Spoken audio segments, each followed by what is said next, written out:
Salut à tous et bienvenue pour cette nouvelle saison de triathlon avec la première étape du Grand Prix FF3 et le lancement de cette saison 2014.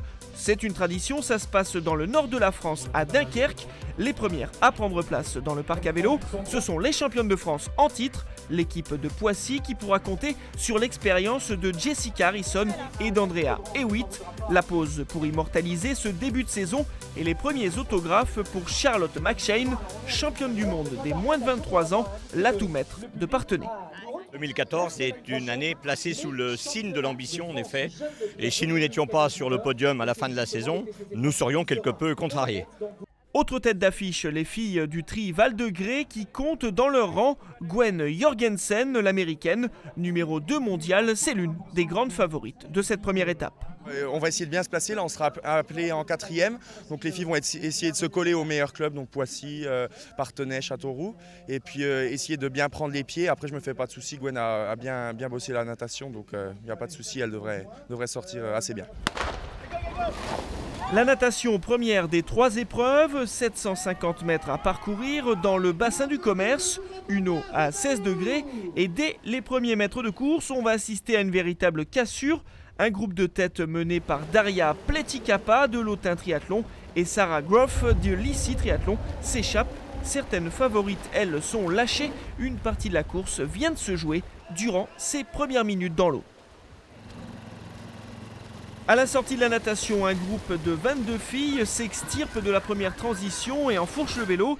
Une partie cycliste rapidement prise en main par ce même groupe dans lequel on compte Sarah Groff, Andrea Hewitt, Gwen Jorgensen ou bien encore Sarah Hanbro. Les grandes absentes de cette échappée, elles, s'appellent Anne Hogg ou bien Charlotte McShane qui figurait pourtant parmi les favorites. Autre favorite à être lâchée, une partie de l'équipe championne de France en titre, l'équipe de Poissy.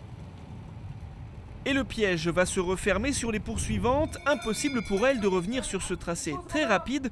Les filles de tête, elles, ne se posent pas de questions. Elles accrochent le vélo et chaussent leurs baskets avec 1 minute d'avance.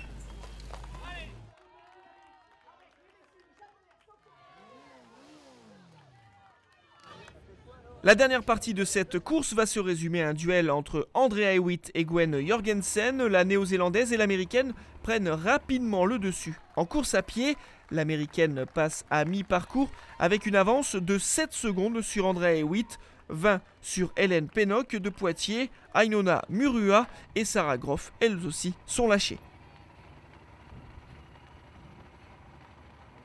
Jorgensen augmentera encore son avance dans la deuxième moitié du parcours pédestre. La leader du tri Val de Grès franchit la ligne d'arrivée avec 18 secondes d'avance sur Hewitt. Sarah Groff est 3e, mais c'est surtout le classement final par équipe qu'il faut retenir.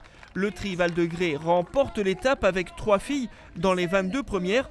Et surprise, derrière ce sont les clubs d'ICI et d'Autun qui posent les pieds sur le podium. Devant Parthenay et Poissy, grosse sensation donc à l'issue de cette première course de la saison chez les femmes. Alors va-t-on vivre le même scénario chez les hommes? Les Sables Vendée, champions de France en titre, vont-ils continuer à asseoir leur domination sur ce Grand Prix? Eh bien ça semble probable, en tout cas sur le papier, mais ils devront se méfier de Sartrouville, bien que diminués par l'absence des frères Brownlee, et devront aussi compter sur Anthony Pujade qui lui a signé à Vitrolles. La belle histoire du jour, c'est celle de Laurent Vidal. Le coach de Liévin va mieux après son accident cardiaque. Il pourra donc profiter du spectacle, car le Grand Prix FF3, c'est du très haut niveau. Alors aujourd'hui c'est vrai qu'on a un Grand Prix qui est gratifiant et surtout qui offre du spectacle, puisque tout simplement l'ITU, qui est l'instance internationale du triathlon, considère le Grand Prix juste derrière la WTC, donc c'est tout dire.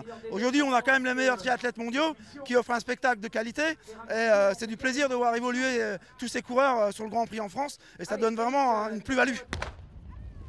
La magnifique vue du départ et comme chez les femmes, 750 mètres de natation vont être avalés en quelques minutes par les compétiteurs.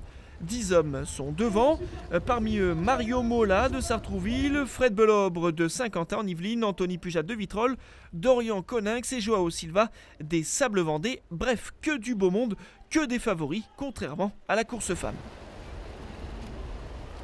Les premiers sortent de l'eau en 8 minutes 31 secondes, une transition parfaite pour le groupe de tête qui s'élance à vélo avec une poignée de secondes d'avance sur plusieurs dizaines de triathlètes.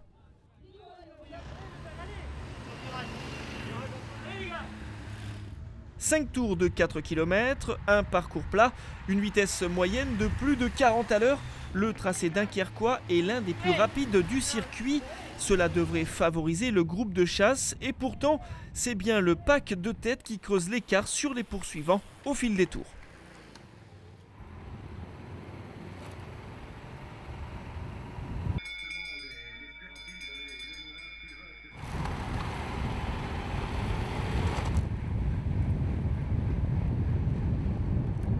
Au final, Belobre, Mola et les autres posent le vélo avec près de 30 secondes d'avance.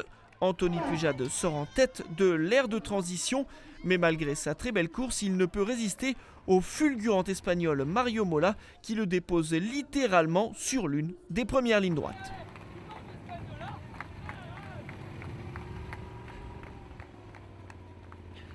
Pujade voit également revenir sur ses talons Joao Silva et Aaron Royle, tandis que Mario Mola s'envole vers la victoire.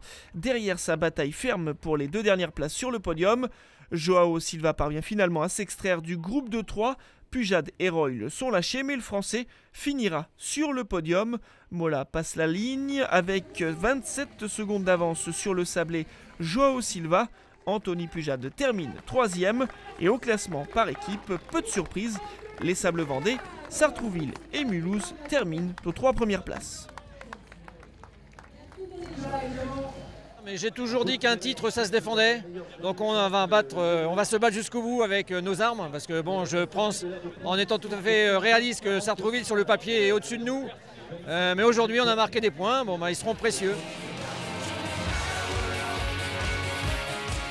Le prochain rendez-vous avec le Grand Prix FF Tri, ce sera du côté de la Drôme, à Valence précisément, pour la 2e étape. Mais d'ici là, n'oubliez pas, envie de différence, vibrez triathlon.